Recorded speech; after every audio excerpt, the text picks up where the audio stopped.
이재명 대표의 상고심, 그러니까 제3심이죠. 대법원에서의 재판인데, 야, 이게 신속하게 가는 것 같다. 첫 번째. 두 번째 포인트는 전원 합의체에 상정됐다. 뭐 이런 건데요. 여기서 봐야 될 포인트가 뭔지 일단 김종욱 박사님. 네. 예, 뭐 많은 분들이 우려하시는 게 매번 사법부가 원래 관행이 아닌 다른 방식으로 속도감을 계속 가져가는 건 어떤 의도가 있는 거 아니야라고 하는 두려움 때문인 거죠. 제가 볼 때 이제 그 검찰로부터 시작됐습니다만 쥐기현 판사의 어떤 행동, 저를 어떻게 구속을 갖다 취소하는 걸 인정해 줄 수가 있지라고 하면서 그때부터 많은 분들이 잘못하면 윤석열 탄핵 못하는 거 아니야라는 얘기가 나왔지 않습니까? 이제 거기에 대한 어떤 의구심으로부터 시작된 것 같긴 하고 지금도 마찬가지입니다만 이런 사례가 거의 없다고 얘기를 하더라고요. 즉각적으로 전원 합의체에 회부하는 일 자체가 존재하지 않는 건데 대법원장을 누가 임명했냐? 윤석열이 임명한 거 아니냐? 그렇다면 대법원장이 어떤 형태로든 소위 이재명 후보에게 정치적으로 타격을 가하기 위한 어떤 행동을 하는 거 아니냐라고는 의구심들이 꽤 강하신 것 같아요. 근데 문제는 매번 사법부는 이런 행위들을 해왔고 검찰도 이런 행위를 해왔습니다만 한 번도 성공한 적이 없었다라고 하는 측면에서 많은 분들의 우려는 알겠고 그런 우려들을 저희가 막아내기 위해서 사회적 압력 아니면 국회 차원에서의 압력 또는 공무원 내부 사회에서의 공익적 제보 이런 것들을 통해서 막아내야 된다라고 생각을 하긴 합니다만 야 이게 제가 볼 때는 그 우려처럼 성공할 수 있을까? 제가 볼 때 성공하기 어렵지 않을까라는 생각이 들고요. 아니 어떻게 5월 15일, 5월 14일 이전에 이런 결정을 할 수 있을까? 제가 볼 때는 불가능할 것 같다라는 생각이 듭니다만 저들이 해왔던 행태를 보면 매우 조심스럽게 그런 가능성도 열어놓고 그것을 초기에 막아내는 것 자체가 훨씬 더 어떤 우연성들이나 최악의 상황들을 피할 수 있다는 생각 때문에 아마 어제 오늘 상당히 많은 논쟁이 됐다라는 생각이 듭니다. 그러니까 별의별 일이 다 벌어지는 다이나믹 코리아니까 혹시 네네. 이런 일도 있지 않을까? 이거 긴장하고 걱정해야 되는 거 아니야? 라는 마음들이 모이고 있다는 거죠. 예, 아니 그런 일들이 그러니까 이게 돼? 라고 하는 일들이 반복적으로 벌어졌으니까 네네네. 그거라고 안 된다라고 우리가 어떻게 얘기할 수 있어?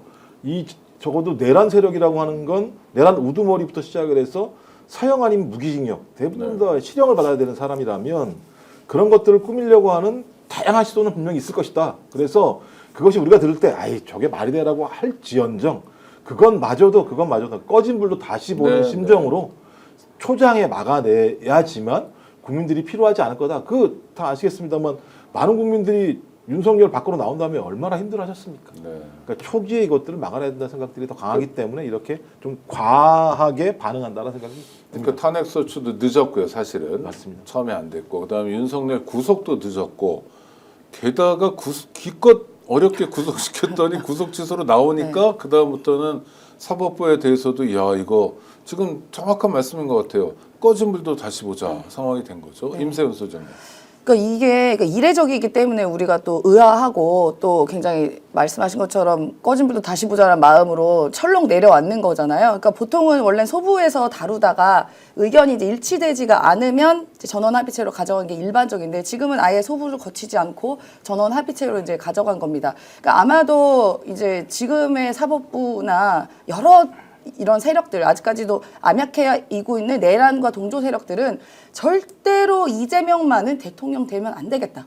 만약에 되게 하더라도 우리가 상처라도 내서 좀 흠집을 내야겠다라는 그런 의지가 곳곳에 아직도 있는 것 같다라는 그런 불안감이 있는 거는 맞습니다. 근데 일단은 뭐 시나리오가 여러 가지가 있지만요. 빠르게 빨리 이걸 대법원에서 정리를 하고자 하는 마음이 있다는 게 이제 지금의 읽혀지는 포인트 아니겠습니까? 일단 들리는 이야기로는 검찰에서 굉장히 빠르게 이 사건을 진행하고 있다고 합니다. 보통은 이제 2심에서 완벽한 무죄가 나왔기 때문에 사실 항고하는 것도 의미가 별로 없을 수도 있지만 검찰은 이제 상고를 했잖아요. 네. 그런데 그 과정에서 서류가 오고 가고 또 이제 뭐 접수하고 뭐 등등의 일들이 그 어떤 사건보다 너무나도 신속하고 빠르게 번개처럼 진행했다는 것이 지금 내부에 들리는 이야기입니다. 그러니까 검찰은 어떻게든 이재명 후보에 대해서 대통령을 절대 못 되게 하거나 되게 하더라도 어떻게든 힘들게 되게 하려는 그런 의지를 저는 검찰을 통해서 읽을 수가 있었고요. 근데 문제는 또 사법부의 반응입니다. 그 조희대 대법원장 같은 경우도 말씀하신 것처럼 윤석열이 지명한 인사입니다. 그래서 우리 국민들이 많이 불안감을 갖고 있는데요. 근데 물론 대선 전에 빠르게 선고해서 무죄를 2심처럼 똑같이 해버리면 아무 문제가 없습니다. 깔끔하게. 물론 당연히 법리적으로는 그렇게 돼야 되는 게 당연한 것이고 2심을 뒤바뀔 만한 증거나 증인들이 찾을 수가 없어요. 너무나도 2심에서 완벽하게 건건이 단어 하나하나 다 반박해놨기 때문에 검찰에서 그거를 다시 재반박할 수 있는 시간과 뭐 이런 물증들을 찾을 수가 없는 거는 맞거든요. 그러면 우리의 기본적인 상식과 법리적인 상식으로는 2심의 무죄가 그냥 똑같이 대법원에서 나와야 되는데 이들은 우리의 상상 밖의 영역의 일들을 하지 않습니까? 말씀하신 것처럼. 그래서 우리가 조심해야 된다는 거지만요. 많은 또 헌법학자들과 법리학 교수님들 그다음에 지난 법무부 장관까지도 이거는 그럴 가능성이 대선 전에 만약에 유죄 취지로 파기환송할 가능성은 매우 낮다. 일단 물리적으로 시간이 안 된다는 거거든요. 그러니까 전원합의체가 이렇게 마치 우리가 법정 용어를 잘 모르니까 이래서 이재명 대표에게 뭔가 흠집 내려는 거 아니야? 뭔가 이상한 거 아니야? 라는 의구심이 들긴 하지만 시간이 굉장히 오래 걸린다고 합니다. 아무리 대법원에서 검찰과 짝짝꿍 돼서 시간을 빠르게 한다 하더라도 이 회의체를 모으는 것 자체도 한 달에 한 번 모으기가 쉽지가 않다고 해요. 근데 지금은 이제 내일 또 모은다고 하는데 이게 사건이 간단하지만 이재명이라는 굉장히 중요한 인물에 대한 판단이기 때문에 이 모으는 것도 의견이 굉장히 그 12명과 이런 분들이 다양할 수 있기 때문에 쉽게 결론을 못 내린다라는 게 이제 대부분의 말씀하신 그 법 전문가들 이야기이지만 그래도 말씀하신 것처럼 이들은 무슨 상상의 영역의 일을 할지 모르기 때문에 주목해서 우리가 이 여론이 반드시 가만두면 안 된다. 저는 그렇게 봅니다. 일단 이 부분 관련해서 만약에 파기환송을 하더라도 유죄 취지로 무죄면 그냥 하면 되는 거고요. 그 확정이 되는 거. 파기환송을 하더라도 환송이니까 돌려보내는 거잖아요. 다시 확정 판결이 아니어서 예. 이재명 후보의 대선 출마에는 아무런 영향을 미치지 않잖아요.